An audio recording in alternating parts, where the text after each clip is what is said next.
റോമർക്ക് എഴുതിയ ലേഖനം അതിൻ്റെ 7-ാമത്തെ അധ്യായമാണ് നമ്മൾ പഠിച്ചുകൊണ്ടിരുന്നത്. റോമർക്ക് എഴുതിയ ലേഖനം 7-ാം അധ്യായം വളരെയേറെ തെറ്റായിട്ടുള്ള വ്യാഖ്യാനങ്ങൾക്ക് ഇന്ന് ക്രിസ്തീയ ലോകത്ത് ഇടയായിട്ടുള്ള ഒരു അധ്യായമാണ്. അതുകൊണ്ട് തന്നെ അത് വളരെ ക്രമമായും കൃത്യമായും നാം പഠിക്കേണ്ടത് ആവശ്യമാണ്. എല്ലാ സംശയങ്ങളും തീർത്ത് നമ്മൾ പഠിക്കേണ്ടതായിട്ടുള്ള ആവശ്യമുണ്ട്. ഇതങ്ങനെ മനസ്സിലാക്കാൻ പ്രയാസമുള്ള അധ്യായമൊന്നുമല്ല. എന്നാൽ എന്തുകൊണ്ടാണ് ഇങ്ങനെയൊരു തെറ്റായിട്ടുള്ള വ്യാഖ്യാനം ഈ അധ്യായത്തെ സംബന്ധിച്ച് വന്നത് എന്ന് ചോദിച്ചാൽ, മനുഷ്യൻ്റെ യഥാർത്ഥത്തിലുള്ള ക്രിസ്തീയ ജീവിതത്തെക്കുറിച്ചുള്ള അറിവുകേടും മനുഷ്യൻ്റെ പരാജയവും അവൻ ദൈവവചനത്തെ വളരെ വ്യത്യസ്തമായുള്ളൊരു തലത്തിലേക്ക് വ്യാഖ്യാനിക്കുവാൻ നിർബന്ധിതനായി എന്ന് അതിനെ പരിശോധിച്ചാൽ നമുക്ക് കാണുവാനായിട്ട് സാധിക്കും. കഴിഞ്ഞ ആഴ്ച ഞാൻ പറഞ്ഞപ്പോൾ നമ്മൾ ന്യായപ്രമാണത്തിൻ്റെ കീഴിലേക്ക് എന്നതുപോലെ രക്ഷിക്കപ്പെട്ടതിന് ശേഷവും ആളുകൾ നീങ്ങിപ്പോകുവാനായിട്ടുള്ള സാധ്യതയുണ്ട് എന്ന് നമ്മൾ ചിന്തിക്കുകയുണ്ടായി. കാരണം രക്ഷിക്കപ്പെട്ടതിന് ശേഷം നമ്മെ മുമ്പോട്ട് നയിക്കുന്നത് ചില അരുതുകളും അല്ലെങ്കിൽ ചില ശരികളും ചില തെറ്റുകളുമാണ് എങ്കിൽ നമ്മെ നിയന്ത്രിക്കുന്നത് യഥാർത്ഥത്തിൽ ദൈവാത്മാവല്ല, മറിച്ച് ന്യായപ്രമാണമോ അല്ലെങ്കിൽ അതിന് തുല്യമായിട്ടുള്ളൊരു അവസ്ഥയോ ആണ് എന്ന് നമുക്ക് കാണുവാനായിട്ട് സാധിക്കും. ഇവിടെ ഒന്നുകൂടി ഈ വാക്യത്തെ ഒന്ന് മനസ്സിലാക്കേണ്ടത് ആവശ്യമാണ് എന്ന് ഞാൻ വിചാരിക്കുന്നു. ഞാൻ നേരത്തെ സൂചിപ്പിച്ചിരുന്നല്ലോ, ഈ ന്യായപ്രമാണത്തിൻ്റെ കീഴിൽ ജീവിക്കുക എന്ന് പറയുന്നത് കൊണ്ട് അർത്ഥമാക്കുന്നത് പഴയ നിയമത്തിലെ ന്യായപ്രമാണം ദൈവം യഹൂദന്മാർക്ക് നൽകിയിരിക്കുന്നത് മാത്രമല്ല, മറിച്ച് ഏതെങ്കിലും നിയമത്തിന് വിധേയപ്പെട്ട് ജീവിക്കുന്ന ജീവിതങ്ങളെല്ലാം ന്യായപ്രമാണത്തിന് വിധേയപ്പെട്ട് ജീവിക്കുന്നത് പോലെ തന്നെയാണ്. അങ്ങനെയുള്ള ആളുകളെക്കുറിച്ച് പൊതുവിൽ പറയാറുള്ളത് അവർ നിയമവാദികൾ എന്നാണ്. അപ്പോൾ സഭയ്ക്ക് ഒരു നിയമവാദിയാകാനായിട്ട് കഴിയും, അതുപോലെ തന്നെ ഒരു വ്യക്തിക്കും നിയമവാദിയാകുവാനായിട്ട് സാധിക്കും. എങ്ങനെയാണ് സഭയ്ക്ക് നിയമവാദിയാകുവാനായിട്ട് കഴിയുന്നത്? നമുക്കറിയാം, സഭകൾക്കെല്ലാം ചില ബൈലോസ് ഉണ്ട്. സഭാ അംഗങ്ങൾ പാലിക്കേണ്ടതായിട്ടുള്ള ചില നിയമങ്ങളുണ്ട്. അതിന് പാലിക്കാതെ വന്നാൽ, അതിനെതിരെ പ്രവർത്തിച്ചാൽ അതിനെ നിയന്ത്രിക്കുന്നതിന് വേണ്ടി കുറേ നിയമങ്ങളുണ്ട്. ഇതെല്ലാം എഴുതി വെച്ചിട്ട് ആ നിയമങ്ങൾക്ക് വിധേയമായിട്ട് സഭാംഗങ്ങൾ പെരുമാറുമ്പോൾ അവരെ സഭാംഗമായി കണക്കാക്കുന്നു എന്നുള്ള ഒരു നിലപാടാണ് ഇന്ന് ലോകത്തെല്ലായിടത്തുമുള്ളത്. അങ്ങനെയുള്ള ആളുകളെ നിയമവാദികൾ എന്ന് പറയാം. ഈ അധ്യായത്തിൽ നാം കാണുന്നത് പോലെ തന്നെ അവർ യഥാർത്ഥത്തിൽ ന്യായപ്രമാണത്തിൻ്റെ കീഴത്തിൽ ജീവിക്കുന്നതിന് തുല്യമായിട്ടുള്ളൊരു ജീവിതമാണ്. ഈ നിയമവാദികളുടെ ഒരു പ്രത്യേകത എന്ന് പറയുന്നത്, അവർ മനുഷ്യരുടെ പാപത്തെ അല്ല അവർ കാണുക, അവർ പാപങ്ങളെയാണ് കാണുക. ഈ പാപത്തെ കാണുന്നതും പാപങ്ങളെ കാണുന്നതും തമ്മിൽ വളരെ വ്യത്യാസമുണ്ട്. ഒരാൾ പാപി ആയതുകൊണ്ടാണ് അവൻ പാപങ്ങളിൽ അല്ലെങ്കിൽ വിവിധ പാപങ്ങളിൽ അകപ്പെട്ടു പോകുന്നത്.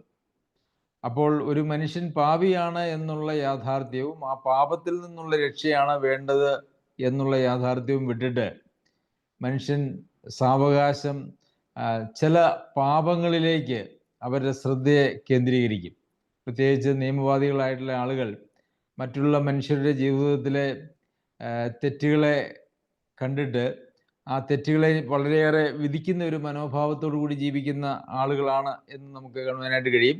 മനുഷ്യൻ്റെ ആന്തരിക തലത്തെ അവർ കാണാതെ ബാഹ്യമായിട്ടുള്ള അവരുടെ തലത്തെ കാണുന്ന ഒരു പ്രകൃതവും ഈ നിയമവാദികൾക്ക് ഉണ്ടാകുക സാധാരണമാണ്. അങ്ങനെയുള്ള ഒരു പറ്റം ആളുകളെക്കുറിച്ച് കർത്താവ് മത്തായി എഴുതിയ സുവിശേഷം 23-ാമത്തെ അധ്യായത്തിൽ ഇപ്രകാരം പറഞ്ഞു: കപടഭക്തിക്കാരായ ശാസ്ത്രിമാരും പരീശന്മാരുമായുള്ളവരെ, നിങ്ങൾക്ക് ഹാ കഷ്ടം! നിങ്ങൾ തുളസി, ചതകുപ്പ, ജീരകം ഇവയിൽ പതാരം കൊടുക്കുകയും ന്യായം, കരുണ, വിശ്വസ്തത ഇങ്ങനെ ന്യായപ്രമാണത്തിൽ ഘനമേറിയവ ത്യജിച്ചു കളയുകയും ചെയ്യുന്നു. അത് ചെയ്യുകയും ഇത് ത്യജിക്കാതിരിക്കുകയും വേണം. അപ്പോൾ ചില നിയമങ്ങൾ ഇവിടെ പറഞ്ഞിരിക്കുന്നത് ഈ പതാരം കൊടുക്കുന്നതിനെ കുറിച്ചാണ്, ദശാംശം കൊടുക്കുന്നതിനെ കുറിച്ചാണ് പറയുന്നത്. ദശാംശം കൊടുക്കുന്നതിൽ വളരെ ശുഷ്കാന്തി അവർക്കുണ്ട്. എന്നാൽ അവര് ന്യായം, കരുണ, വിശ്വസ്തത, നീതി ഈ പറഞ്ഞ കാര്യങ്ങൾക്കൊന്നും അവർക്ക് താല്പര്യമില്ല. അതായത് ബാഹ്യമായിട്ടുള്ള ചില ആചാര അനുഷ്ഠാനങ്ങളിൽ അവര് സംതൃപ്തരായി ആ ബാഹ്യമായിട്ടുള്ള അനുഷ്ഠാനങ്ങളിൽ പങ്കെടുക്കാത്തവരെ, അതിൽ കൃത്യത കാണിക്കാത്ത ആളുകളെ വിധിക്കുന്നതായിട്ടുള്ള ഒരു സ്ഥിതിവിശേഷമാണ് ഈ നിയമവാദികൾക്ക് ഉണ്ടാകുന്നത്. അപ്പോൾ ഈ ന്യായപ്രമാണത്തെ അനുസരിച്ച് ജീവിക്കുമ്പോൾ, ന്യായപ്രമാണത്തിന് വിധേയപ്പെട്ട് ജീവിക്കുമ്പോൾ അവർക്ക് അവരുടെ ക്രിസ്തീയ ജീവിതത്തിൻ്റെ പ്രമാണങ്ങളല്ല അവിടെ ബാധകമാകുന്നത് എന്ന് നമുക്ക് കാണുവാനായിട്ട് സാധിക്കും. ശരി, ഈ 7-ാം അധ്യായത്തിൻ്റെ 1 മുതൽ നമ്മൾ 8 വരെയുള്ള വാക്യങ്ങളെക്കുറിച്ച് പ്രാഥമികമായി ചിന്തിച്ചിരുന്നു. എന്നാൽ അതിനെ സംബന്ധിച്ച് ചില സംശയങ്ങളും ചോദ്യങ്ങളും ഒക്കെ ചില ആളുകൾ ചോദിക്കുകയുണ്ടായി. അതുകൊണ്ട് ചില കാര്യങ്ങൾ കൂടി ഈ വേദഭാഗത്ത് നിന്ന് നാം മനസ്സിലാക്കേണ്ടത് ആവശ്യമാണ്. എന്ന് മാത്രവുമല്ല, വളരെയേറെ തെറ്റായി വ്യാഖ്യാനിച്ചിരിക്കുന്നതായിട്ടുള്ള ഒരു വേദഭാഗമാണ് ഇത് എന്നുള്ളത് കൊണ്ട് അതിനെ വളരെ കൃത്യമായി നാം മനസ്സിലാക്കി പോകേണ്ടത് നമ്മുടെ ക്രിസ്തീയ ജീവിതത്തിനും തുടർന്നുള്ള പഠനത്തിനും അത് ആവശ്യവുമാണ് എന്ന് ഞാൻ കരുതുന്നു. 1 മുതലുള്ള വാക്യങ്ങൾ ഒന്നുകൂടി നമുക്കൊന്ന് ഓടിച്ച് നോക്കാം. സഹോദരന്മാരെ, ന്യായപ്രമാണം അറിയുന്നവരോടുള്ള ഞാൻ സംസാരിക്കുന്നത്, മനുഷ്യൻ ജീവനോടിരിക്കും കാലത്തൊക്കെയും ന്യായപ്രമാണത്തിന് അവൻ്റെ മേൽ അധികാരമുണ്ട് എന്ന് നിങ്ങൾ അറിയുന്നില്ലയോ? അപ്പോൾ ഒരു മനുഷ്യൻ ജീവനോടിരിക്കുന്ന കാലമൊക്കെയും ന്യായപ്രമാണത്തിന് അവൻ്റെ മേൽ അധികാരമുണ്ട്. ഇവിടെ 1 മുതൽ അതിൻ്റെ 6 വരെയുള്ള വാക്യങ്ങൾ വായിച്ചാൽ ന്യായപ്രമാണത്തിന് മനുഷ്യരുടെ മേലുള്ള അധികാരം, ശക്തി എന്നിവ നമുക്ക് മനസ്സിലാക്കുവാനായിട്ട് സാധിക്കും. ആ ഒരു അധികാരമാണ് യഥാർത്ഥത്തിൽ ഈ 1-ാം വാക്യത്തിൽ നമുക്ക് കാണാനായിട്ട് കഴിയുന്നത്. മനുഷ്യൻ ജീവനോടിരിക്കും കാലത്തൊക്കെയും ന്യായപ്രമാണത്തിന് അവൻ്റെ മേൽ അധികാരമുണ്ട്. അപ്പോൾ ഒരു മനുഷ്യൻ ജീവനോടിരിക്കും കാലമൊക്കെയും അവൻ്റെ മേൽ ന്യായപ്രമാണത്തിന് അധികാരമുണ്ട്. അപ്പോൾ പിന്നെ ഒരു മനുഷ്യൻ്റെ മേലുള്ള ന്യായപ്രമാണത്തിൻ്റെ അധികാരം നിന്നു പോകുന്നത് അവൻ്റെ മരണത്തോടു കൂടിയാണ്. അതാണ് ഇവിടെ പൗലോസ് അപ്പോസ്തലൻ പറഞ്ഞ് ആരംഭിക്കുന്നത്. അതിന് ഉദാഹരണമായിട്ട് ഒരു വിവാഹ ബന്ധത്തെക്കുറിച്ച് പറയുകയാണ് 2-ാമത്തെ വാക്യത്തിൽ. ഭർത്താവുള്ള സ്ത്രീ ജീവിച്ചിരിക്കുന്ന ഭർത്താവിനോട് ന്യായപ്രമാണത്തിൽ ബന്ധിക്കപ്പെട്ടിരിക്കുന്നു. ഭർത്താവ് മരിച്ചാൽ അവൾ ഭർത്തൃ ന്യായപ്രമാണത്തിൽ നിന്നും ഒഴിവുള്ളവളായി. നമുക്കറിയാം, വിവാഹം എന്ന് പറയുന്നത് ഭാര്യയും ഭർത്താവും അവരെ ഒന്നായി ചേരുന്നതാണ്. ആ ഒരു ബന്ധത്തിൽ നിന്നുള്ളതായ സ്വാതന്ത്ര്യം മരണത്തോടു കൂടി മാത്രമേ ഉള്ളൂ. ഇവിടെ ഭർത്താവ് മരിച്ചാൽ അവൾ ന്യായപ്രമാണത്തിൽ നിന്നും ഒഴിവുള്ളവളായി എന്ന് നമ്മൾ കാണുന്നുണ്ട്. അപ്പോൾ എന്നാൽ ഇവിടെ ഭർത്താവ് മരിക്കുന്നില്ല. കാരണം ഭർത്താവ് ഇവിടെ ന്യായപ്രമാണമാണ്. ഭാര്യയാണ് മനുഷ്യർ അല്ലെങ്കിൽ വിശ്വാസി എന്ന് പറയുന്നത് ഭാര്യയാണ്. നമുക്കറിയാം, ന്യായപ്രമാണം നീക്കുവാനല്ല, അത് പൂർത്തീകരിക്കുവാനായിട്ടാണ് ഞാൻ വന്നതെന്ന് കർത്താവ് പറഞ്ഞു. എന്ന് മാത്രവുമല്ല, ന്യായപ്രമാണത്തിൽ നിന്നൊരു വള്ളിയോ പുള്ളിയോ നീങ്ങിപ്പോവുകയില്ല എന്ന് കർത്താവ് പറഞ്ഞു. അപ്പം അതുകൊണ്ട് ന്യായപ്രമാണം മരിക്കുക, അതായത് ഭർത്താവ് മരിക്കുക എന്ന് പറയുന്നതായിട്ട് ഒരു പരിപാടി ഒരിക്കലുമില്ല. അങ്ങനെ ഒരു പരിപാടിയേ ഇല്ല. അപ്പോൾ പിന്നെ ഭാര്യ മരിക്കുക, അതായത് ഒരു വ്യക്തി, മനുഷ്യൻ മരിക്കുക എന്നുള്ളത് മാത്രമാണ് ഈ ന്യായപ്രമാണത്തിൻ്റെ ബന്ധനത്തിൽ നിന്നും അധികാരത്തിൽ നിന്നും അവന് അല്ലെങ്കിൽ അവൾക്ക് സ്വാതന്ത്ര്യം പ്രാപിക്കുവാനായിട്ടുള്ള ഏക വഴി എന്ന് പറയുന്നത്. ഈ ന്യായപ്രമാണത്തെക്കുറിച്ച് പറയുമ്പോൾ, അപ്പോൾ ന്യായപ്രമാണം നമ്മളുടെ മേൽ ജീവിച്ചിരിക്കുന്ന കാലമൊക്കെയും അധികാരമുണ്ട് എന്ന് പറയുമ്പോൾ, ഈ ന്യായപ്രമാണം ഏതെങ്കിലും വിധത്തിൽ അത് മോശമായിട്ടുള്ള ഒരു കാര്യമാണോ എന്ന് ചോദിച്ചാൽ, ന്യായപ്രമാണം അതിൽ തന്നെ ഒരിക്കലും മോശമല്ല. കാരണം 7-ാം അധ്യായത്തിൻ്റെ, നാം ഇപ്പോൾ വായിക്കുന്ന അധ്യായത്തിൻ്റെ അതിൻ്റെ 12-ാമത്തെ വാക്യത്തിൽ നാം വായിക്കുന്നത്, ആകയാൽ ന്യായപ്രമാണം വിശുദ്ധം, കൽപ്പന വിശുദ്ധവും ന്യായവും നല്ലത് തന്നെ. അതുപോലെ തന്നെ 14-ാമത്തെ വാക്യത്തിലേക്ക് വരുമ്പോൾ ന്യായപ്രമാണം ആത്മീകം എന്ന് നാം അറിയുന്നുവല്ലോ. അപ്പോൾ ആത്മീകമാണ്, വിശുദ്ധമാണ്, ന്യായമാണ്, നല്ലതാണ്. അപ്പോൾ നമ്മുടെ മേൽ അധികാരം നടത്തുന്നതായിട്ടുള്ള ജീവിച്ചിരിക്കുന്ന കാലത്തൊക്കെയും അധികാരം നടത്തുന്നതായിട്ടുള്ള ന്യായപ്രമാണത്തിന് അതിൽ തന്നെ പ്രത്യേകിച്ച് ഒരു ദോഷവുമില്ല, കുഴപ്പവുമില്ല എന്ന് നമുക്ക് കാണാനായിട്ട് സാധിക്കും. പക്ഷെ എന്നാൽ ചില കുഴപ്പങ്ങൾ ഉണ്ടാകുന്നതായിട്ട് നമുക്ക് തുടർന്നുള്ള വാക്യങ്ങൾ, ന്യായപ്രമാണത്തിൻ്റെ കുഴപ്പമല്ല, മറിച്ച് മനുഷ്യന്റെ കുഴപ്പത്തിൽ നിന്ന് ഉളവാകുന്നതായിട്ടുള്ള ചില പ്രശ്നങ്ങൾ ഉളവാകുന്നുണ്ട് എന്നുള്ളത് നമുക്ക് തുടർന്ന് കാണുവാനായിട്ട് കഴിയും. ഭർത്താവ് ജീവിച്ചിരിക്കുമ്പോൾ അവൾ വേറെ പുരുഷനായാൽ വ്യഭിചാരിണി എന്ന് പേർ വരും. ഭർത്താവ് മരിച്ചുവെങ്കിലോ അവൾ വേറെ പുരുഷനായാൽ വ്യഭിചാരിണി എന്ന് വരാതെ കൊണ്ട് ന്യായപ്രമാണത്തിൽ നിന്ന് സ്വതന്ത്രയാകുന്നു. ഇവിടെ ഭർത്താവ് ജീവിച്ചിരിക്കുമ്പോൾ വേറെ പുരുഷനാകാനായിട്ട് സാധിക്കുകയില്ല.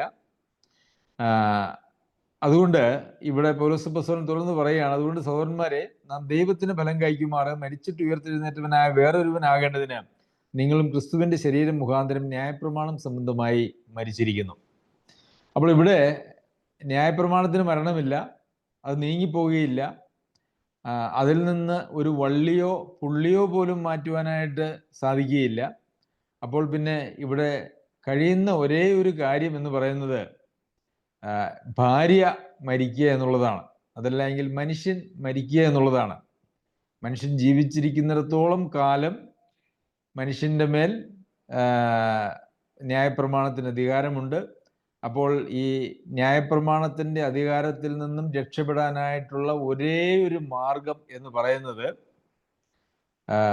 മരിക്കുക എന്നുള്ളതാണ്. ഇവിടെ ന്യായപ്രമാണം സംബന്ധമായി മരിച്ചിരിക്കുന്നു എന്ന് നമ്മൾ വായിക്കുന്നു. അതിനെക്കുറിച്ച് നാം ക്രിസ്തുവിനോട് കൂടെ ക്രൂശിക്കപ്പെട്ടു, അവനോട് കൂടെ അടക്കപ്പെട്ടു എന്ന് നമ്മൾ ഇതിനു മുമ്പുള്ള അധ്യായത്തിൽ നമ്മൾ വായിക്കുകയുണ്ടായി. അപ്പോൾ ക്രിസ്തുവിനോട് കൂടെ ഒരാൾ മരിച്ചാൽ മാത്രമേ അവർക്ക് ന്യായപ്രമാണത്തിൻ്റെ അധികാരത്തിൽ നിന്നും സ്വാതന്ത്ര്യം പ്രാപിക്കുവാനായിട്ട് കഴിയുകയുള്ളൂ.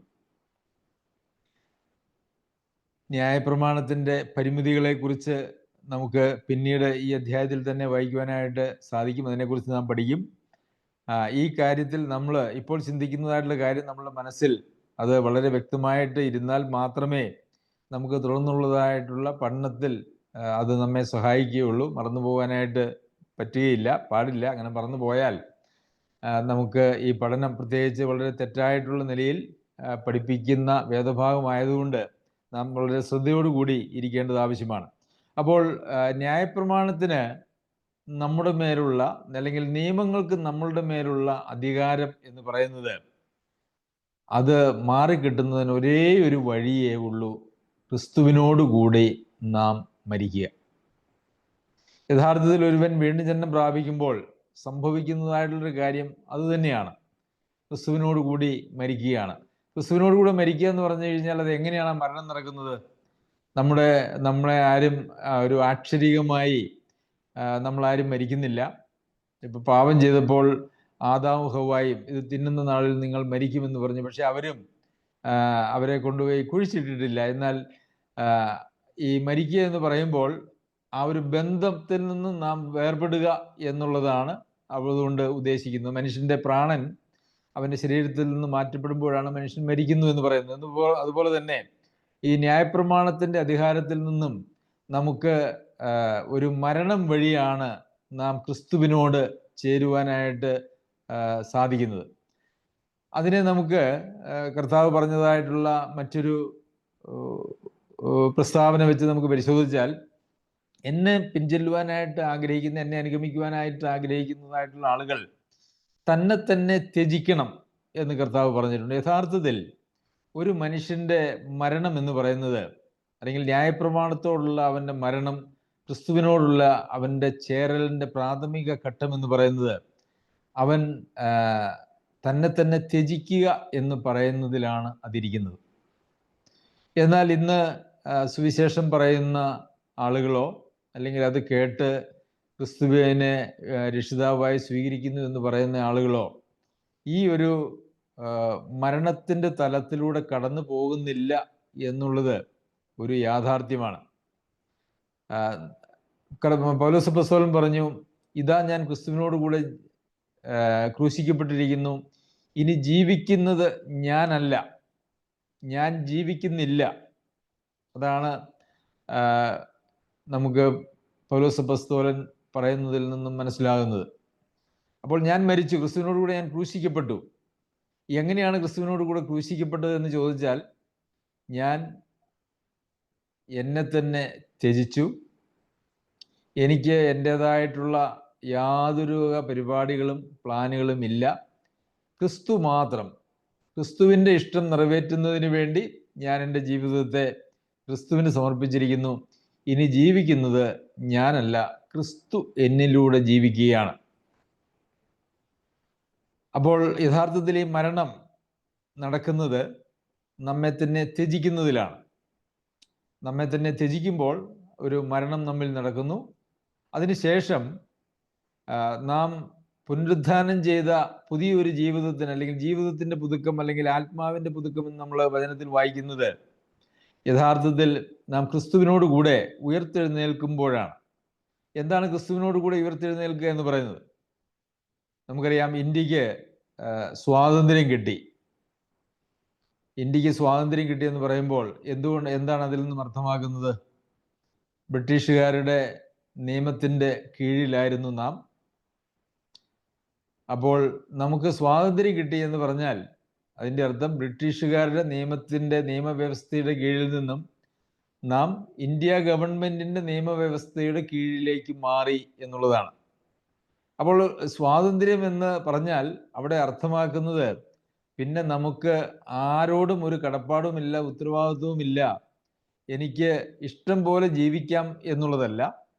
മറിച്ച് ഒരു യോഗ്യമല്ലാത്ത ഒരു അധികാരത്തിൻ്റെ കീഴിൽ നിന്നും യോഗ്യമായ ഒരു അധികാരത്തിൻ്റെ കീഴിലേക്ക് മാറുക എന്നുള്ളതാണ്. എന്ന് പറഞ്ഞതുപോലെ തന്നെ ഈ ന്യായപ്രമാണത്തിൻ്റെ അധികാരത്തിൽ നിന്നും നാം മരിച്ച് നാം മാറ്റപ്പെട്ട് യഥാർത്ഥത്തിൽ ക്രിസ്തുവിൻ്റെ അധികാരത്തിൻ്റെ കീഴിലേക്ക് നാം വരികയാണ് ചെയ്യുന്നത്. അതുകൊണ്ട് അത് എപ്പോഴാണ് നാം ക്രിസ്തുവിൻ്റെ അധികാരത്തിൻ്റെ കീഴിലേക്ക് വരുന്നത്? നാം യേശു ക്രിസ്തുവിനെ നമ്മുടെ കർത്താവായിട്ട് സ്വീകരിക്കുമ്പോഴാണ്. അപ്പോൾ നമ്മെ തന്നെ നാം ത്യജിച്ചിട്ടില്ല എങ്കിൽ ക്രിസ്തുവിനെ നമ്മുടെ കർത്താവായിട്ട് സ്വീകരിക്കുക എന്ന് പറയുന്നത് അസാധ്യമായിട്ടുള്ള ഒരു കാര്യമാണ്. കാരണം ഞാൻ എന്നെ തന്നെ ത്യജിച്ചിട്ടില്ലെങ്കിൽ എൻ്റെ ജീവിതത്തിൻ്റെ കർത്താവ് ഞാൻ തന്നെയാണ്. ഞാൻ തന്നെ എൻ്റെ ജീവിതത്തിൻ്റെ കർത്താവായിട്ട് നിലനിന്നുകൊണ്ട് യേശു ക്രിസ്തുവിനെ മറ്റൊരു കർത്താവായിട്ട് നമ്മുടെ ജീവിതത്തിലേക്ക് സ്വീകരിക്കുക എന്ന് പറയുന്നത് ഒരിക്കലും സാധ്യമല്ലാത്തൊരു കാര്യമാണ്. ഒരേ അധികാരത്തോടു കൂടി, ഒരേ പദവിയോടു കൂടി ഒരാളെ രണ്ടാളുകൾക്ക് നിയന്ത്രിക്കുവാനായിട്ടോ അല്ലെങ്കിൽ കൊണ്ടുനടക്കുവാനായിട്ടോ കഴിയുകയില്ല. കാരണം പരസ്പര വിരുദ്ധമായ രണ്ട് യജമാനന്മാർ ഒരിക്കലും ഒരു വ്യക്തിയെ നിയന്ത്രിക്കുവാനായിട്ട് തീരുമാനിച്ചാൽ അത് നടക്കുകയില്ല എന്നുള്ളത് നമുക്കറിയാമല്ലോ.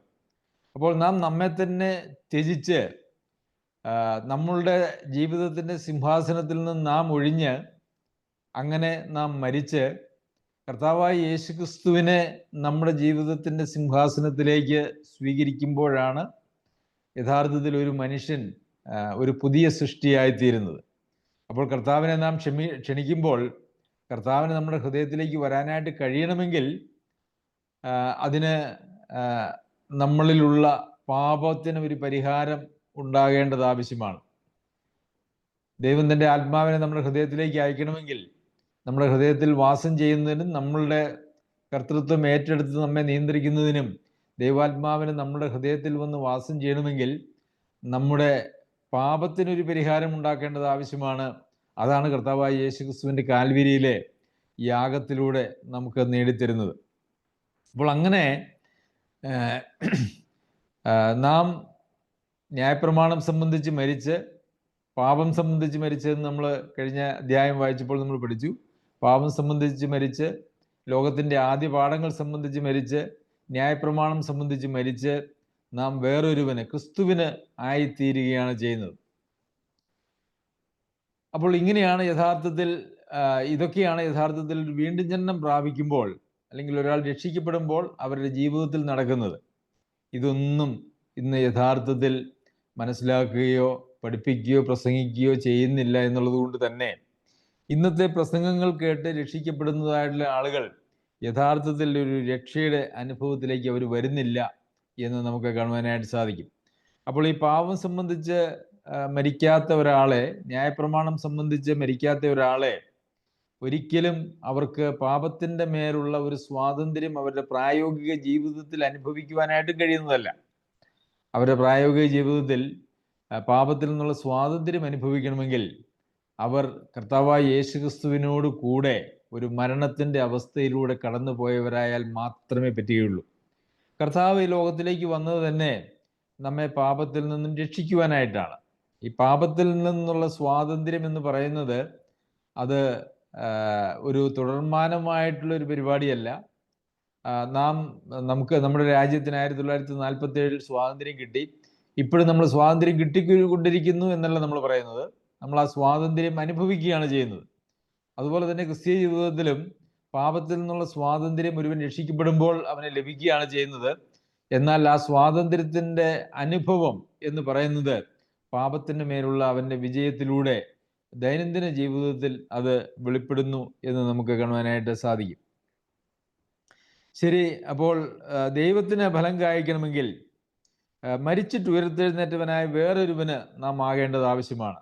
ന്യായപ്രമാണത്തിൻ്റെ അധികാരത്തിൽ നിന്നും വിടുവിക്കപ്പെട്ട് വേറൊരുവന് നാം ആയാൽ മാത്രമേ ദൈവത്തിന് ഫലം കായ്ക്കുവാനായിട്ട് കഴിയുകയുള്ളൂ. അതായത് ദൈവം നമ്മിൽ നിന്ന് ആഗ്രഹിക്കുന്നതായിട്ടുള്ള ഫലം കായ്ക്കുവാനായിട്ട് കഴിയുകയുള്ളൂ. ശരി, നാം ജഡത്തിലായിരുന്നപ്പോൾ ന്യായപ്രമാണത്താൽ ഉളവായ പാപരാഗങ്ങൾ മരണത്തിന് ഫലം കായ്ക്കത്തക്കവണ്ണം നമ്മുടെ അവയവങ്ങളിൽ വ്യാപരിച്ചു പോകുന്നു. നാം ജഡത്തിലായിരുന്നപ്പോൾ, അതിനെക്കുറിച്ച് നാം ചിന്തിച്ചതാണ്. നാം വീണ്ടും ജനനം പ്രാപിക്കുന്നതിന് മുമ്പുള്ള ഒരു അവസ്ഥയാണ് ജഡത്തിലായിരിക്കുക എന്ന് പറയുന്നത്. ഇപ്പോൾ നാം ജഡത്തിലല്ല. ഇന്ന് അനേക സഭകളിലും ആത്മാവിലാകുക എന്ന് പറയുന്ന ഒരു പ്രയോഗം നമുക്ക് കാണുവാനായിട്ട് സാധിക്കും. അങ്ങനെ ഏതെങ്കിലും തരത്തിൽ ഒരു അന്യഭാഷ പോലെയുള്ള എന്തെങ്കിലും ഒന്ന് സംസാരിക്കുമ്പോഴാണ് ആത്മാവിലാകുക എന്നുള്ളതായ ഒരു പ്രയോഗം അങ്ങനെയുള്ളവർ ഉപയോഗിക്കുന്നത്. എന്നാൽ വീണ്ടുജനനം പ്രാപിച്ച ആളുകൾ എല്ലാവരും അവർ ആത്മാവിലാണ് ആയിരിക്കണം. ഒരാൾ ആത്മാവിലല്ല ജീവിക്കുന്നതെങ്കിൽ അയാൾ വീണ്ടും ജനിച്ച ആളല്ല. ഇവിടെ നിങ്ങൾ ജഡത്തിലായിരുന്നപ്പോൾ എന്ന് വെച്ചാൽ നിങ്ങളിപ്പോൾ ജഡത്തിലല്ല എന്ന് പറഞ്ഞാൽ നിങ്ങളിപ്പോൾ ആത്മാവിലാണ് എന്നുള്ളത് നമ്മൾ മനസ്സിലാക്കേണ്ടത് ആവശ്യമാണ്. അപ്പോൾ ആത്മാവിലാകുക എന്ന് പറഞ്ഞ് പിന്നെ ഉള്ളത് ആത്മനിറവാണ്. ആത്മനിറവ് എന്ന് പറയുന്നത് വ്യത്യസ്തമായിട്ടുള്ളൊരു കാര്യമാണ്. നമുക്ക് ആവശ്യമായ ആത്മീക ശുശ്രൂഷകൾക്ക് വേണ്ടിയിട്ടോ അതല്ല എങ്കിൽ ഏതെങ്കിലും പ്രതിസന്ധികളെ അതിജീവിക്കുന്നതിന് വേണ്ടിയിട്ടോ ദൈവം നമുക്ക് നൽകുന്നതായിട്ടുള്ള പ്രത്യേക ആത്മാവിൻ്റെ കൃപ അത് നാം അനുഭവിക്കുമ്പോൾ നാം ആത്മനിറവുള്ളവരായി നമുക്ക് തീരുവാനായിട്ട് സാധിക്കും. നമുക്കറിയാമല്ലോ, അങ്ങനെയുള്ള ഉദാഹരണങ്ങൾ ദൈവജനത്തിൽ നമുക്ക് ധാരാളം കാണുവാനായിട്ട് സാധിക്കും. അപ്പോൾ നാം ആത്മാവിലാണ്. ആത്മാവിലുള്ള ജീവിതമാണ് ക്രിസ്തീയ ജീവിതം. ജഡത്തിൽ ജീവിച്ചതിന് ശേഷം എപ്പോഴെങ്കിലുമൊക്കെ ആത്മാവിലാകുക എന്ന് പറയുന്ന ഒരു പരിപാടി ദൈവജന പ്രകാരമുള്ള ഒരു പരിപാടിയല്ല. അടുത്ത അധ്യായങ്ങളൊക്കെ വായിക്കുമ്പോൾ നമുക്കത് വളരെ കൃത്യമായിട്ട് പഠിക്കുമ്പോൾ നമുക്ക് മനസ്സിലാക്കുവാനായിട്ട് സാധിക്കും. ഇപ്പോൾ ദൈവമക്കളായിരിക്കുന്ന ആളുകൾ ആരും ജഡത്തിൽ ജീവിക്കുന്ന ആളുകളാണ് എന്ന് ചിന്തിക്കരുത്. അങ്ങനെയല്ല. ജഡത്തെ അനുസരിച്ച് ജീവിച്ചാൽ അടുത്ത അധ്യായം നാം പഠിക്കുമ്പോൾ നമുക്കിവിടെ കാണുവാനായിട്ട് കഴിയും. ജഡത്തെയാണ് നിങ്ങൾ അനുസരിച്ച് ജീവിക്കുന്നതെങ്കിൽ മരിക്കും നിശ്ചയം എന്നാണ് അവിടെ പറയുന്നത്. നാം ആത്മാവിനാൽ ജീവിക്കുന്നവരും ആത്മാവിൽ ജീവിക്കുന്നവരുമാണ്. അങ്ങനെയാണെങ്കിൽ മാത്രമേ ദൈവത്തിന് ഫലം കായ്ക്കുവാനായിട്ട് നമുക്ക് കഴിയുകയുള്ളൂ. നാം ജഡത്തിലായിരുന്നപ്പോൾ ന്യായപ്രമാണത്താൽ ഉളവായ പാപരാഗങ്ങൾ മരണത്തിന് ഫലം കായ്ക്കത്തക്കൊണ്ട് നമ്മളുടെ അവയവങ്ങളിൽ വ്യാപരിച്ചു പോന്നു. അപ്പം നാം ഇപ്പോൾ ജഡത്തിലാണ് ജീവിക്കുന്നതെങ്കിൽ എന്താണ് അതിൻ്റെ പരിണത ഫലം എന്ന് ഇവിടെ വീണ്ടും നമ്മൾ കാണുകയാണ്. കാരണം ആത്മാവിൽ ജീവിച്ചാൽ ദൈവത്തിന് ഫലം കായ്ക്കുമാറ് നമുക്ക് ജീവിക്കാനായിട്ട് കഴിയും. അല്ല, ജഡത്തിലാണ് ജീവിക്കുന്നതെങ്കിൽ യഥാർത്ഥത്തിൽ നാം ന്യായപ്രമാണത്തിൻ്റെ കീഴിലാണ്. അപ്പോൾ ഇന്ന് അനേക സഭകളിലും ആളുകൾ ചില പ്രമാണങ്ങൾ പാലിക്കുന്നതിന് വേണ്ടി മാത്രം ക്രിസ്തീയ ജീവിതത്തെ, ചില പ്രമാണങ്ങൾ പാലിക്കുന്നതിലേക്ക് ക്രിസ്തീയ ജീവിതത്തെ ഒതുക്കിയിരിക്കുന്നത് നമുക്ക് കാണാനായിട്ട് കഴിയും. അത് അവരെ നിയന്ത്രിക്കുന്നത് യഥാർത്ഥത്തിൽ നിയമങ്ങളാണ്, അല്ലാതെ ആത്മാവല്ല. ആത്മനിയന്ത്രിത ജീവിതം മാത്രമേ ദൈവത്തിന് ഫലം കായ്ക്കുവാനായിട്ട് കഴിയുകയുള്ളൂ. ഇനി ചില നിയമങ്ങൾ അനുസരിച്ചാണ് നാം ജീവിക്കുന്നതെങ്കിൽ നാം വീണ്ടും ഒരു ന്യായപ്രമാണം അനുസരിക്കുന്ന ഒരു തലത്തിലേക്ക് നാം മാറിപ്പോവുകയാണ് ചെയ്യുന്നത്. അങ്ങനെയാണ് എങ്കിൽ ന്യായപ്രമാണത്താലാണ് നാം നിയന്ത്രിക്കപ്പെടുന്നത് വീണ്ടുമെങ്കിൽ അതിനാൽ ഉളവായ പാപരാഗങ്ങൾ മരണത്തിന് ഫലം കായ്ക്കത്തക്കവണ്ണം നമ്മളുടെ അവയവങ്ങളിൽ വ്യാപരിക്കും. പണ്ട് എങ്ങനെയായിരുന്നോ വ്യാപരിച്ചിരുന്നത് അതുപോലെ തന്നെ വീണ്ടും ഒരവസ്ഥയിലേക്ക് നാം കടന്നു പോകും എന്നുള്ളതാണ് ഒരു യാഥാർത്ഥ്യം. ഇപ്പോഴോ നമ്മെ പിടിച്ചിറക്കിയിരുന്ന ന്യായപ്രമാണം സംബന്ധിച്ച് മരിച്ചിരിക്കുക കൊണ്ട് അക്ഷരത്തിന്റെ പഴക്കത്തിലല്ല ആത്മാവിന്റെ പുതുക്കത്തിൽ തന്നെ സേവിക്കേണ്ടതിന് നാം ന്യായപ്രമാണത്തിൽ നിന്ന് ഒഴിവുള്ളവരായിരിക്കുന്നു. അപ്പോൾ ന്യായപ്രമാണം സംബന്ധിച്ച് നാം മരിച്ചുവെങ്കിൽ ഈ ന്യായപ്രമാണത്തെ സംബന്ധിച്ച് മരിക്കുക എന്ന് പറഞ്ഞാൽ അതിനോട് ചേർന്ന് നടക്കുന്ന ഒരു കാര്യമാണ് ആത്മാവിനാൽ നിയന്ത്രിക്കപ്പെടുന്ന ഒരവസ്ഥയിലേക്ക് വരിക എന്ന് പറയുന്നത്. നാം ഒരിടത്ത് മരിച്ചാൽ ക്രിസ്തുവിനോട് കൂടെ നാം മരിച്ചു അടക്കപ്പെട്ടു, നാം അവനോട് കൂടെ ഉയർത്തെഴുന്നേറ്റു. അവനോട് കൂടെ മരിക്കുകയും അടക്കപ്പെടുകയും ചെയ്താൽ മാത്രമേ അവനോട് കൂടെ ഉയർത്തെഴുന്നേൽക്കപ്പെടുവാനായിട്ടും കഴിയുകയുള്ളൂ. അപ്പോൾ അവനോട് കൂടെ മരിച്ച് ഇല്ലാതെയായി പോകുന്ന ഒരവസ്ഥയില്ല. കർത്താവിനോട് കൂടെ നാം മരിച്ചുവെങ്കിൽ കർത്താവിനോട് കൂടെ നാം ഉയർത്തെഴുന്നേറ്റു, ഒരു പുതിയ സൃഷ്ടിയായി തീർന്നു, ഒരു ജീവന്റെ പുതുക്കം, ആത്മാവിനാൽ നിയന്ത്രിക്കപ്പെടുന്നതായിട്ടുള്ള ഒരു അവസ്ഥ. അപ്പോൾ ഈ ജഡത്താൽ നിയന്ത്രിക്കപ്പെടുക അല്ലെങ്കിൽ നിയമത്താൽ നിയന്ത്രിക്കപ്പെടുക എന്ന് പറയുന്നതും അതല്ല എങ്കിൽ ആത്മാവിനാൽ നിയന്ത്രിക്കപ്പെടുക എന്ന് പറയുന്നതുമായ രണ്ടവസ്ഥയേ ഉള്ളൂ. ഇതിന് മധ്യത്തിൽ മറ്റൊരു അവസ്ഥ ഇല്ല എന്നുള്ളത് നാം മനസ്സിലാക്കണം. ഒന്നുകിൽ നാം ജഡത്തിലാണ് അല്ലെങ്കിൽ നാം ആത്മാവിലാണ്. ഇത് രണ്ടുമല്ലാത്ത ഒരവസ്ഥ ഇല്ല. ഒന്നുകിൽ നാം ന്യായപ്രമാണത്തിന്റെ കീഴിലാണ് അല്ലെങ്കിൽ നാം കൃപയുടെ കീഴിലാണ്. ഇത് രണ്ടുമല്ലാത്ത ഒരവസ്ഥയില്ല. അപ്പോൾ നാം ജഡത്തിന്റെ ചില ജഡിക നിയമങ്ങൾക്കോ കൽപ്പനകൾക്കോ അനുസരിച്ചാണ് നാം ജീവിക്കുന്നതെങ്കിൽ നാം ന്യായപ്രമാണത്തിന് കീഴിൽ തന്നെയാണ്. ഒരു പക്ഷേ ന്യായപ്രമാണം സംബന്ധിച്ച് നാം മരിച്ചിട്ടില്ല, ക്രിസ്തുവിനോട് കൂടെ നാം ക്രൂശിക്കപ്പെട്ടിട്ടില്ല. അങ്ങനെയെങ്കിൽ ക്രൂശിക്കപ്പെട്ടിട്ടില്ല എങ്കിൽ നാം ക്രിസ്തുവിനോട് കൂടെ ഉയർത്തെഴുന്നേറ്റിട്ടുമില്ല എന്ന് വെച്ചാൽ നമ്മിൽ ആത്മാവില്ല, ഒരു പുതിയ സൃഷ്ടിയായി തീർന്നിട്ടില്ല എന്നുള്ളതാണ് നമുക്ക് മനസ്സിലാക്കുവാനായിട്ട് സാധിക്കുന്നത്.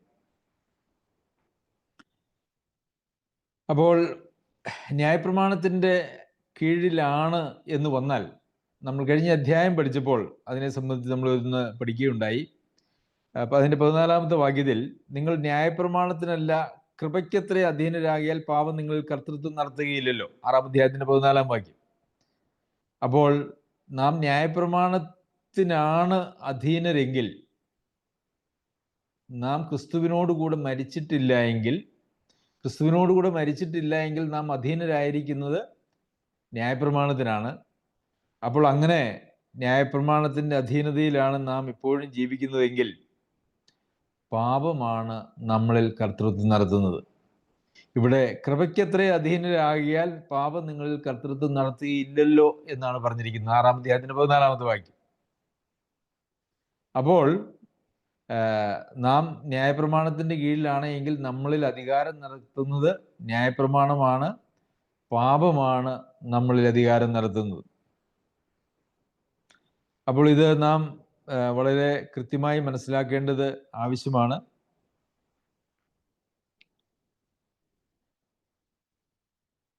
നമുക്ക് ന്യായപ്രമാണത്തെ മാറ്റിവെച്ചിട്ട് നമുക്ക് ജീവിക്കാം എന്ന് പറയുവാനായിട്ട് ഒരിക്കലും സാധിക്കുകയില്ല. അങ്ങനെ ഒരു ജീവിതം യഥാർത്ഥത്തിൽ ഇല്ല എന്നുള്ളത് നാം മനസ്സിലാക്കണം.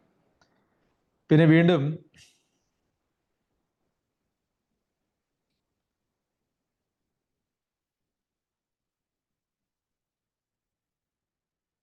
റോമാലേഖനം 7-ാം അധ്യായം അതിൻ്റെ 6-ാമത്തെ വാക്യം, ഇപ്പോഴോ, അതായത് വീണ്ടുജനനം പ്രാപിച്ചതിന് ശേഷം അല്ലെങ്കിൽ ന്യായപ്രമാണം സംബന്ധിച്ച് മരിച്ചതിന് ശേഷം അതല്ലെങ്കിൽ രക്ഷിക്കപ്പെട്ടതിന് ശേഷം നമ്മെ പിടിച്ചിറക്കിയിരുന്ന ന്യായപ്രമാണം സംബന്ധിച്ച് മരിച്ചിരിക്കൊണ്ട് അക്ഷരത്തിന്റെ പഴക്കത്തിലല്ല ആത്മാവിന്റെ പുതുക്കത്തിൽ തന്നെ സേവിക്കേണ്ടതിന് നാം ന്യായപ്രമാണത്തിൽ നിന്നും ഒഴിവുള്ളവരായിരിക്കുന്നു. അപ്പോൾ അക്ഷരത്തിന്റെ പഴക്കം എന്ന് പറയുന്നത് ന്യായപ്രമാണമാണ് അവിടെ ഉദ്ദേശിച്ചിരിക്കുന്നത്. എന്നാൽ ആത്മാവിന്റെ പുതുക്കം, അപ്പോൾ നമുക്കറിയാം ഇസ്രായേൽ മക്കൾക്ക് കല്ലിൽ എഴുതി അതല്ല എങ്കിൽ മറ്റ് എഴുതി അക്ഷരങ്ങളാൽ എഴുതി കൊടുത്തതായിട്ടുള്ള ഒരു പുസ്തകമായിരുന്നു, പ്രമാണമായിരുന്നു അവർക്കുണ്ടായിരുന്നത്. എന്നാൽ പുതിയ നിയമത്തിൽ നമ്മുടെയൊക്കെ കൈകളിൽ ബൈബിളുകളുണ്ട്. ഒരുപക്ഷെ പല ഭാഷകളിലുള്ളതുണ്ട്, പല തർജ്ജമകളുണ്ട്. നാം അതൊക്കെ വായിക്കുകയും പഠിക്കുകയും ഒക്കെ ചെയ്യുന്നുണ്ട്. എന്നാൽ പുതിയ നിയമത്തിൽ യഥാർത്ഥത്തിൽ അക്ഷരങ്ങളാൽ എഴുതിയിരിക്കുന്ന ഒരു ബൈബിൾ നാം കയ്യിൽ പിടിക്കുന്നു എന്നുള്ളതിനപ്പുറം മറ്റൊരു തലത്തിലാണ് ദൈവാത്മാവ് നമ്മളോട് ഇടപെടുന്നത്. നമുക്കൊരു കാര്യം ചെയ്യാം. കൊരിന്ത്യർക്ക് എഴുതിയ 2-ാം ലേഖനം 3-ാം അധ്യായത്തിലേക്ക് വരാം. അവിടെ അതിനെ സംബന്ധിച്ച് നമുക്ക് വ്യക്തമായിട്ട് ചില കാര്യങ്ങൾ കാണുവാനായിട്ട് സാധിക്കും. കൊരിന്ത്യർക്ക് എഴുതിയ 2-ാം ലേഖനം 3-ാം അധ്യായത്തിന്റെ 3-ാം വാക്യത്തിൽ, ഞങ്ങളുടെ ശുശ്രൂഷയാൽ ഉണ്ടായ ക്രിസ്തുവിൻ പത്രമായി നിങ്ങൾ വെളിപ്പെടുന്നുവല്ലോ, അത് മഷി കൊണ്ടല്ല, ജീവനുള്ള ദൈവത്തിന്റെ ആത്മാവിനാൽ അത്രേ. കൽപ്പലകയിലല്ല, ഹൃദയമെന്ന മാംസപ്പലകയിൽ തന്നെ എഴുതിയിരിക്കുന്നത്. അപ്പോൾ കൽപ്പലകയിൽ മഷി കൊണ്ട് മനുഷ്യരെഴുതിയ വചനമല്ല, മറിച്ച് ജീവനുള്ള ദൈവത്തിന്റെ ആത്മാവിനാൽ ഹൃദയമെന്ന മാംസപ്പലകയിൽ തന്നെ ആണ് ഈ വചനം എഴുതപ്പെടേണ്ടത്. ആത്മാവിനാൽ ഹൃദയമെന്ന മാംസപ്പലകയിലാണ് ഇത് എഴുതേണ്ടത്. പ്രിയമുള്ളവരെ, നാം ബൈബിൾ കയ്യിൽ പിടിച്ചുകൊണ്ട് വായിക്കുകയും പഠിക്കുകയും ചർച്ച ചെയ്യുകയും ഒക്കെ ചെയ്യുമ്പോൾ ആ ജീവനുള്ള വചനം നമ്മുടെ ഹൃദയമാകുന്ന മാംസപ്പലകയിൽ ദൈവാത്മാവിനാൽ രേഖപ്പെടുത്തപ്പെടുന്നുണ്ടോ എന്നുള്ളത് നാം പരിശോധിക്കേണ്ടത് ആവശ്യമാണ്. കേവലം പഠനത്തിന് വേണ്ടി നാം പഠിക്കുമ്പോൾ അത് എഴുതപ്പെടുന്നത് ഒരുപക്ഷെ നമ്മളുടെ ബുദ്ധിയിലാണ്. എന്നാൽ ദൈവാത്മാവ് നമ്മളുടെ ബുദ്ധിയിലല്ല അത് എഴുതുന്നത്, നമ്മളുടെ ഹൃദയത്തിലാണ് അത് എഴുതുന്നത്. അത് നാം എഴുതുകയല്ല, ദൈവാത്മാവിനാൽ എഴുതപ്പെടുന്നതാണ്. അത് ഹൃദയപ്പലകകളിലാണ് എഴുതുന്നത്. അവൻ ഞങ്ങളെ 6-ാമത്തെ വാക്യം, അവൻ ഞങ്ങളെ പുതുനിയമത്തിന്റെ ശുശ്രൂഷകന്മാരാകുവാൻ പ്രാപ്തരാക്കി. അക്ഷരത്തിന്റെ ശുശ്രൂഷകന്മാരല്ല, ആത്മാവിന്റെ ശുശ്രൂഷകന്മാരത്രേ. അക്ഷരം കൊല്ലുന്നു, ആത്മാവ് ജീവിപ്പിക്കുന്നു. അപ്പോൾ അക്ഷരത്തിന്റെ ശുശ്രൂഷകന്മാരായിട്ടല്ല പുതിയ നിയമ വിശ്വാസികൾ ഇരിക്കുന്നത്. അത് ആത്മാവിന്റെ ശുശ്രൂഷയാണ്. അക്ഷരം കൊല്ലുന്നു, ആത്മാവ് ജീവിപ്പിക്കുന്നു. അപ്പോൾ ആത്മാവ് എങ്ങനെയാണ് ജീവിപ്പിക്കുന്നത് എന്ന് നാം ശ്രദ്ധിച്ചാൽ, അത് നമ്മുടെ ഹൃദയമാകുന്ന മാംസപ്പലകയിൽ ആ ദൈവത്തിൻ്റെ ജീവനുള്ള വചനം എഴുതി ചേർത്ത് നമ്മെ ഓരോ നിമിഷവും നമ്മുടെ ജീവിതത്തിൽ ദൈവം നിയന്ത്രിക്കുന്നത് വഴിയാണ്. അങ്ങനെയാണ് ആത്മാവിനാൽ നാം നടത്തപ്പെടുകയും ആത്മാവിൽ ജീവിക്കുകയും അങ്ങനെയുള്ള ആളുകൾക്ക് മാത്രമേ ഒരു ആത്മനിറവ് എന്ന് പറയുന്നത് സാധിക്കുകയുള്ളൂ. പിന്നെ നമ്മളൊരു ദൈവം നമ്മെ സഹായിക്കട്ടെ. ന്യായപ്രമാണത്തിന് നമ്മുടെ മേൽ വലിയ അധികാരമുണ്ട്. നാം ക്രിസ്തുവിനോടുകൂടെ മരിച്ചിട്ടില്ല എങ്കിൽ, നാം ക്രിസ്തുവിനോടുകൂടെ മരിച്ച് ഉയർത്തെഴുന്നേറ്റാൽ ന്യായപ്രമാണത്തിൻ്റെ അധികാരം മുഴുവൻ നമ്മളിൽ നിന്ന് മാറ്റപ്പെട്ടു. പിന്നെ എന്ന് വിചാരിച്ച് നാം അധികാരമില്ലാത്ത, നിയന്ത്രണമില്ലാത്ത ഒരു തലത്തിലേക്കല്ല പോകുന്നത്. ക്രിസ്തുവാണ് പിന്നെ നമ്മുടെ കർത്താവ്. ക്രിസ്തുവിനാണ് നമ്മളുടെ മേൽ അധികാരം. ആ അധികാരം നമ്മിൽ നിന്നും ബലമായിട്ട് ക്രിസ്തു പിടിച്ചു വാങ്ങിയതല്ല, മറിച്ച് നാം നമ്മെ തന്നെ ത്യജിച്ചിട്ട്, നാം നമ്മെ തന്നെ മരണത്തിന് ഏൽപ്പിച്ച് ആ അധികാരം കർത്താവായ യേശു ക്രിസ്തുവിന് നാം കൈമാറിയതാണ്. കർത്താവ് അതിനെക്കുറിച്ച് പറയുന്ന, ആരെങ്കിലും എന്നെ പിൻഗമിക്കാൻ ഇച്ഛിച്ചാൽ തന്നെ ത്യജിച്ച് ക്രൂശുമെടുത്തതിൻ്റെ പിന്നാലെ വരട്ടെ. നമ്മുടെ ഇച്ഛാശക്തി എന്ന് പറയുന്നത് വളരെ പ്രധാനപ്പെട്ട ഒരു കാര്യമാണ്. നാം മനഃപൂർവമായി മാനസാന്തരപ്പെട്ട് തിരിഞ്ഞ് ന്യായപ്രമാണത്തിൽ നിന്നും, അതല്ല എങ്കിൽ നമ്മുടെ പഴയ വഴികളിൽ നിന്നും നാം അതിനോടൊക്കെയും മരിച്ച് കർത്താവിൻ്റെ കർത്തൃത്വത്തിൻ്റെ കീഴിലേക്ക് നാം വരേണ്ടത് ആവശ്യമാണ്. അങ്ങനെയാകുമ്പോൾ മാത്രമാണ് ഒരു മനുഷ്യൻ്റെ രക്ഷ നടക്കുന്നത്. ഇന്ന് അനേക വിശ്വാസികൾ എന്ന് പറയുന്ന ആളുകളും അവർ ചില നിയമങ്ങൾ അനുസരിച്ചുകൊണ്ട്, സഭയുടെ ചില ചട്ടങ്ങളും വിധികളും കൽപ്പനകളും ഒക്കെ അനുസരിച്ചുകൊണ്ട് ബാഹ്യമായിട്ടുള്ള ചില ആചാരാനുഷ്ഠാനങ്ങളിൽ കുടുങ്ങി ഞങ്ങൾ വിശ്വാസികളാണ് എന്ന് തെറ്റിദ്ധരിച്ച് ജീവിക്കുന്നതായിട്ടുള്ള ആളുകളുണ്ട്. അത് വളരെ കഷ്ടമായിട്ടുള്ളൊരു കാര്യമാണ്. നമുക്ക് നമ്മുടെ ജീവിതത്തെ പരിശോധിക്കാം. അങ്ങനെയുള്ളവർക്ക് പാപത്തിൽ നിന്നുള്ള സ്വാതന്ത്ര്യമില്ല. ന്യായപ്രമാണ സംബന്ധമായിട്ട് മരിച്ചിട്ടില്ല, കൃപയുടെ കീഴിൽ വന്നില്ല എങ്കിൽ പാപത്തിൻ്റെ മേൽ വിജയമില്ല, സ്വാതന്ത്ര്യമില്ല, വിജയവുമില്ല എന്നുള്ളത് നാം മനസ്സിലാക്കണം. ദൈവം നമ്മെ സഹായിക്കട്ടെ. ഈ വചനങ്ങളാൽ അവൻ്റെ അതിപരിശുദ്ധ നാമം വാഴ്ത്തപ്പെടുമാറാകട്ടെ.